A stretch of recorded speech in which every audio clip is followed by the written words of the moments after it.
¿Qué tal amigos? ¿Cómo están? Una nueva derrota del Club Sport Emelec, esta vez en condición de visitante. Perdió 2-1 contra el Deportivo Cuenca. Una nueva derrota vergonzosa, infame. Sin duda alguna está siendo un año terrible para Emelec, un año que no sé cuál es el peor año de la historia de Emelec porque cada año se supera. Desde el 2019 que Emelec básicamente no compite en torneos ecuatorianos, desde que se llama Liga Pro, Emelec no compite. Desde su último título en el 2017, Emelec no ha vuelto a pelear lugares estelares en el campeonato ecuatoriano de fútbol. Entre semana, porque este torneo está bastante loco, empató en casa con el Mushuk Runa 1-1. Iba ganando 1-0 y le empataron y este equipo no tiene actitud, no tiene sangre en la cara, no tiene respuestas anímicas y peor futbolísticas. Se dejó empatar en casa y así es muy difícil competir.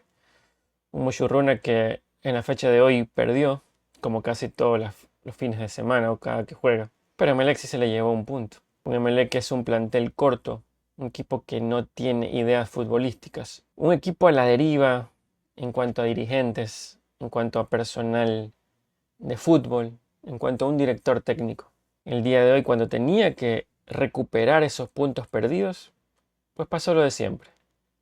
Perdió 2-1 en la ciudad de Cuenca contra un Deportivo Cuenca que no ganaba hace 500 fechas. De hecho, habían despedido la anterior a Célico como entrenador, porque los resultados no se le daban y hoy sí. Encontró su pato, como dicen por ahí, y derrotó con facilidad y sin apremio a Emelec por 2-1. Un Emelec que entre semana tuvo dos noticias futbolísticas y una institucional.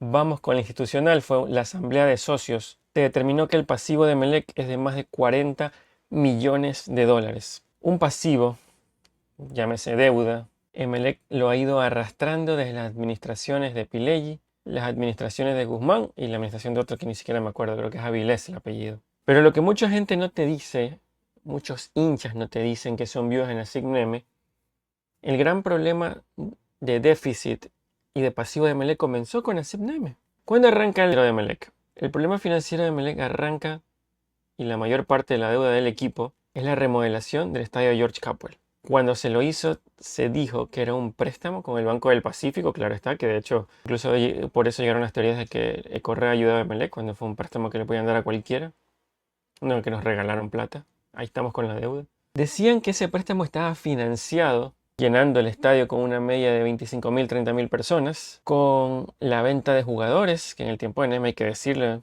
Neme te vendía hasta Marlon de Jesús, con la participación en torneos internacionales, que era una constante con Nassim Neme. Con Neme, Emelec no bajaba del tercer lugar del campeonato en aquel momento. Sin embargo, resulta que ya no se puede subsistir y no se puede responder ese préstamo.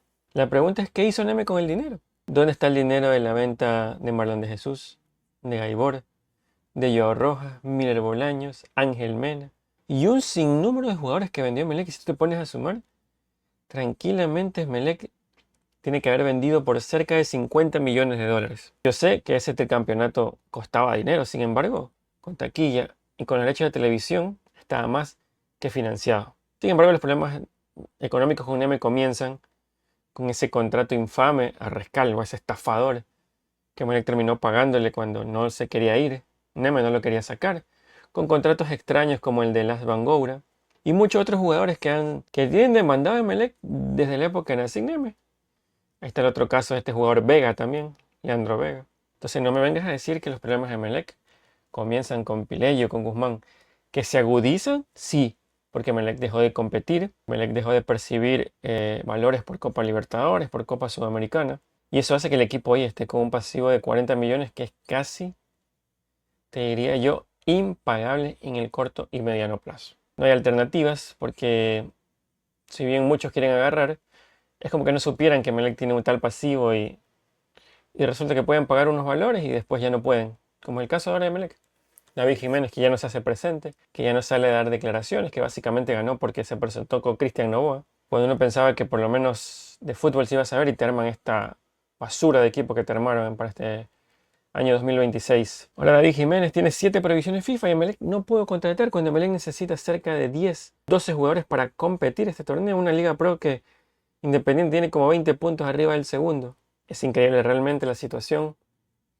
El día de hoy Emelec volvió a perder con el Deportivo Cuenca, perdón. En el primer tiempo ni siquiera remató al arco. En el segundo tiempo, un remate de afuera con los ojos cerrados de Guerrico empató transitoriamente y luego el Cuenca se lo dio vuelta centrándole. Las noticias futbolísticas de la semana fueron que por fin, por un tema de que quedó libre porque no se le pagaba, estos jugadores tienen cerca de 3 meses impago, Romario Caicedo por fin, después de más de 10 años, salió de Emelec. Un Romario Caicedo que según muchos periodistas amigos de él, y esos periodistas que te mienten en redes como ex, dicen que hoy Emelec siente la ausencia de Romario porque no hay nadie que ataque por la derecha. Que Romario apareciera en ataque, en área contraria, no quería decir que Emelec tenía gran magnitud de fútbol por ese lado. Romario nunca te centraba como la gente. Te podía correr, aparecer, pero nunca. Anda a ver cuántas asistencias tiene Romario, cuántos centros. A la cabeza de Neris, que también se fue porque no le dio la talla. Porque armas un equipo donde contratas a un tanque de más de 1,80 m, pero no contratas jugadores que sepan centrar. Así es increíble. Emelec, para mí, es muy difícil que pueda contratar para este semestre que resta del año. Hoy está en 10º lugar, está más cerca del cuadrangular del descenso que del hexagonal por el título. Que el hexagonal del título no tiene nada, es hexagonal por los cupos a Libertadores, básicamente. Emelec va a terminar en ese, esperemos al menos, en ese hexagonal de Sudamericana y a ver si se arranca un cupo, pero es difícil. Como está jugando y teniendo un técnico novato. Yo pensé que cuando contrataron a Luis Miguel Escalada, que no se le volvió a ver la cara desde el día que lo presentaron, iba a ser un gran trabajo, pero así es difícil. Y para mí la primera vez que se equivoca es cuando ratifica al inexperto, al sin experiencia de Cristian Nasuti. Emelec no es para hacer pasantías. Emelec tiene un equipo corto. ¿Cómo es posible que hoy haya jugado la Yoya Yoví, un jugador semi-retirado hace más de 4 meses? Y creo que porque no tienes un delantero, porque Luka Klimovic no sirve. Ha fallado 300 goles en los 3 últimos partidos. No puede meter una pelota debajo del arco. Ni siquiera le pido un gol donde se saque a 2 jugadores, donde me haga una jugada de fantasía. Le pido que la emboque nomás. Y ni eso puede hacer. Por lo menos se animaron hoy a sacar al hijo del asistente técnico. Un Piscini que ha mejorado, un Guerrico, un Griffin que son muy poco para un Emelec. Jugadores que un Emelec normal, un Emelec de la época de Neme, hubieran sido parte de la reserva, diría yo. Y de paso jugadores que van bajando su nivel, como Angelo Mina, como nuevamente Gonzalo Napoli está bajando. Y una defensa que la cambian constantemente. En el campo él va con Leguizamón, va con Segura y de visita pone a León y a Stalin Valencia. Hay jugadores que tienen el cartel de repudio en Emelec. Uno era Romario que ya se fue y nadie lo está llorando. Y los otros son León y Pedro Ortiz.